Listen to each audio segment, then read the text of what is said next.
Hi, xin chào các bạn, chào mừng các bạn đã quay lại với kênh của Leslie. Hôm nay mình muốn nói về một chủ đề mà mình nghĩ rất là nhiều bạn quan tâm. Đó là mình đã nhận được bao nhiêu tiền từ chính phủ. Yeah!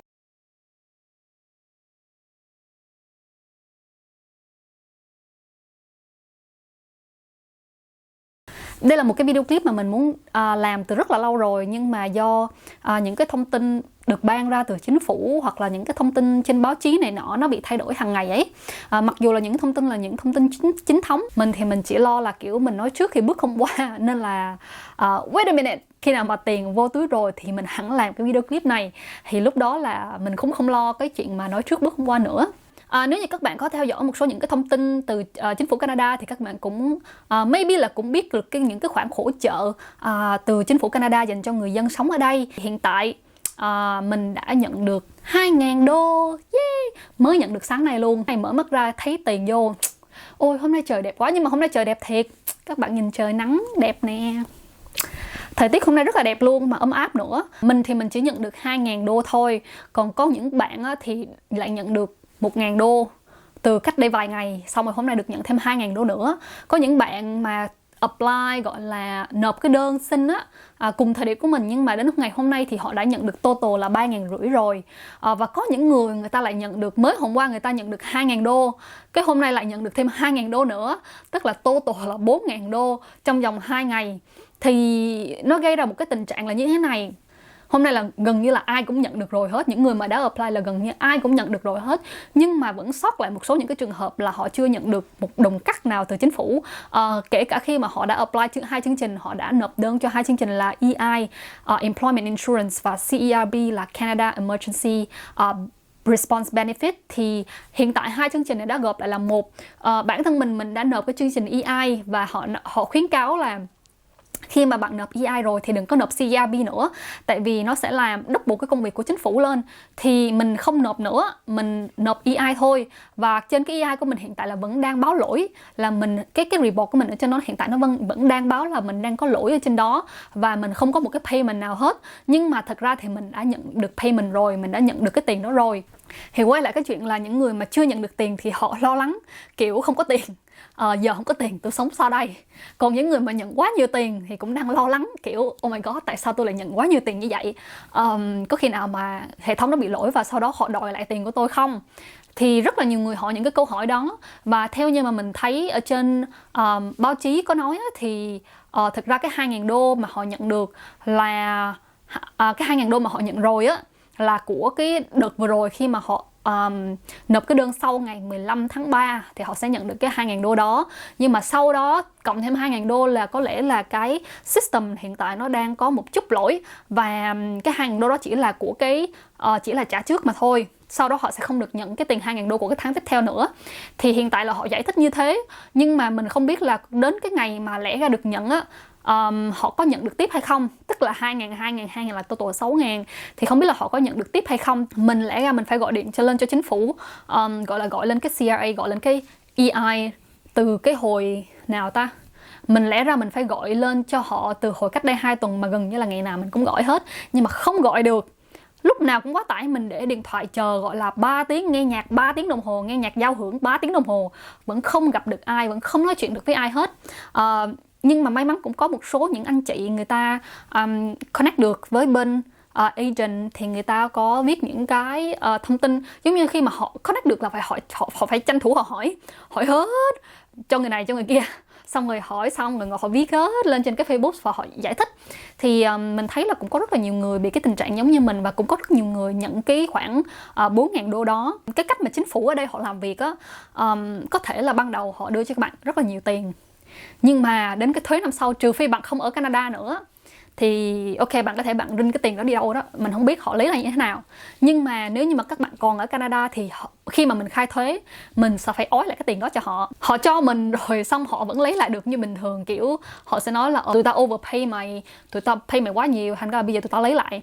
Mình đã bị một lần cái đợt thuế năm nay, để mà nó điều chỉnh những cái thông tin đó thì nó mất 1 năm trời để mà nó điều chỉnh. Anyway, thì hiện tại rất là nhiều người đang lo sợ là nhà nước kiểu họ đang bị overpay và họ sẽ phải trả lại số tiền đó một ngày nào đó, nên là nhiều người ta không dám xài, cũng buồn cười lắm. Anyway thì mình nghĩ là thà dư còn hơn thiếu, đúng không? Thà mình được trả thêm, mình cứ để nó đi, mình khoan hẳn đụng. Nhưng mà thà mình có cái số tiền ở đó, trữ sẵn ở đó, còn hơn là mình không có đồng nào. Bây giờ những người mà không được trả một đồng cắt nào hết, những người đó mới thực sự là gọi là bị xoắn á. Thì ngoài cái tiền 2.000 đô đó, hiện tại là mình cũng đang apply khá là nhiều những cái chương trình hỗ trợ khác. Thứ nhất là cái bảo hiểm xe hơi. Thì mình đang xin trả chậm cái khoản bảo hiểm đó. Thực sự luôn, mình không có dùng, mấy tháng nay mình dùng xe hơi rất là ít, mặc dù cái tiền xăng hiện tại rất là thấp luôn. Nhưng mà bây giờ đâu có đi đâu được đâu, cũng không có đi làm, cũng không có đi chơi được, thành ra là mình đâu có xài tới xe hơi. Thì mình đang muốn xin trả chậm lại cái tiền đó. Cái thứ hai là những cái tiền, ví dụ như là tiền mortgage, tiền vay ngân hàng này kia. Thì bản thân mình không có apply, nhưng mà bạn mình có apply. Rất là nhiều người bạn của mình có những cái mortgage, kiểu vay tiền mua nhà, vay tiền mua xe. Thì hiện tại là họ đang xin hỗ trợ từ phía ngân hàng để trả chậm hơn, hoặc là giảm cái lãi suất xuống. Cái thứ ba là cái tiền hydro, tức là cái tiền điện nước. Thì theo như là thông tin mà mình biết là bên BC Hydro sẽ giảm 600 đô cho 3 tháng. Gọi là họ bỏ luôn, họ bỏ 600 đô đó luôn. Tức là các bạn cứ xài, nhưng mà các bạn không cần phải trả tiền trong vòng 3 tháng đó. Miễn là cái số tiền mà điện nước nó không có quá 600 đô. Thì nếu như mà các bạn xài ít hơn 600 đô thì các bạn không cần phải trả đồng nào hết. Thời tiết nó đang ấm áp dần á, thành ra là mình không có xài heater luôn. Thì nếu như mà theo như cái mức sống của mình hiện tại, 3 tháng sau mình sẽ không phải trả một đồng điện nước nào hết. Cái thứ tư, tiền gì ta? Tiền gì quên rồi. Cái tiền nhà thì tiền nhà mình không có apply, nhưng mà mình biết được là vào giữa tháng 4 sẽ có cái tiền hỗ trợ tiền nhà ở. Nhưng mà theo như mình nghĩ là cũng phải có một contract nào đó, có một cái hợp đồng giữa người chủ và người thuê nhà thì mình mới apply cái chương trình đó được. Nghe nói là họ sẽ hỗ trợ 500 đô một tháng. Thì nếu như bạn nào mà có thuê nhà ở Canada mà có hợp đồng thì chắc chắn mình biết chắc chắn luôn không thể nào mà dưới cái mức 500 đó được. Đặc biệt là ở cái bang BC là không thể nào mà dưới 500 đô được. Cái tiền nhà ở bang BC rất là đắt. Thì nếu như mà các bạn trả 1.000, bình thường các bạn phải trả 1.000 thì bây giờ các bạn chỉ phải trả 500 đô thôi. Cái chương trình đó sẽ được thông báo sau. Thì hiện tại là mình không có cái hợp đồng nào hết, nên là mình không thể nào apply cái chương trình đó được. Và cái tiếp theo nữa là có một cái, hồi nãy mình nói là cái 2.000 đô là của bên federal, tức là của bên chính phủ. Theo như cái thông báo từ cách đây vài tuần thì trong tháng 5 tới này thì sẽ có một cái hỗ trợ của bên tỉnh bang. Tức là những bạn mà ở bang BC sẽ được nhận thêm 1.000 đô nữa. Và 1.000 đô này sẽ không phải tính thuế. Mình sẽ không phải trả thuế cho cái khoản tiền đó. Nếu như nó thực sự là như vậy thì tính ra một tháng mình sẽ nhận được 3.000 đô. Mind blow. Mình không thể nào tin được một người, giống như là lúc đầu họ nói cái chương trình mà 2.000 đô đó chỉ dành cho người Canadian thôi, chỉ dành cho người có thẻ xanh thôi. Thì mình cũng hiểu, tại vì mình đâu phải người dân của họ đâu. Nhưng mà sau này khi mà cái chương trình nó thay đổi và bản thân mình đã nhận được 2.000 rồi thì mình thấy cái chính phủ này nó lo cho dân quá nhiều, thực sự luôn á. Mặc dù ở đâu đó nó vẫn còn những cái gọi là không có nói sao nhỉ, không có công bằng. Thực sự mà nói là nhìn ở khía cạnh này, khía cạnh nọ thì nó vẫn có những cái nó không có công bằng. Nhưng mà đối với những người ngoại quốc như mình sống ở đất nước người ta, cái số tiền thuế mà mình trả cho họ nó còn không nhiều bằng cái số tiền hiện tại mình nhận luôn. Mình nói thật sự luôn á. Tại vì mình vừa mới tốt nghiệp mà mình xài cái credit mà từ trường của mình rất là nhiều, nên là gần như là mình không trả đồng thuế nào luôn á. Thật sự, các bạn nghĩ thì 3.000 đô một tháng đâu phải là số tiền nhỏ đâu. Đối với bản thân mình, khi mà mình đi làm bình thường, cái số tiền của mình còn chưa tới 3.000 đô nữa. Nên là mình cảm thấy vô cùng hạnh phúc. Nhưng mà anyway thì mình cũng mong là cái dịch cúm này nó qua sớm ấy. Hiện tại thì mình thấy ở Canada vẫn chưa có cái dấu hiệu gọi là chững lại. Tuy là ở cái tỉnh bang của mình có vẻ là nó có cái dấu hiệu khả quan hơn, nhưng mà vẫn thấy nó vẫn gọi là tăng lên hàng trăm một ngày á. Ở tỉnh bang Ontario và Quebec nó còn kinh khủng hơn nữa. Quebec là đã hơn 10.000 rồi. Trong khi nguyên cái Canada là hiện tại là khoảng gần 20.000 ca. Thì riêng cái Quebec là nó đã chiếm hơn một nửa cái số ca nhiễm đó. Thì cũng cầu mong là cái dịch bệnh này nó qua sớm, để mọi thứ nó trở lại bình thường. Anyway, cái clip mình đã xong rồi. Bây giờ các bạn cũng biết được là mình đã nhận được bao nhiêu, và hy vọng mình sẽ còn nhận được thêm một chút xíu nữa. Finger cross.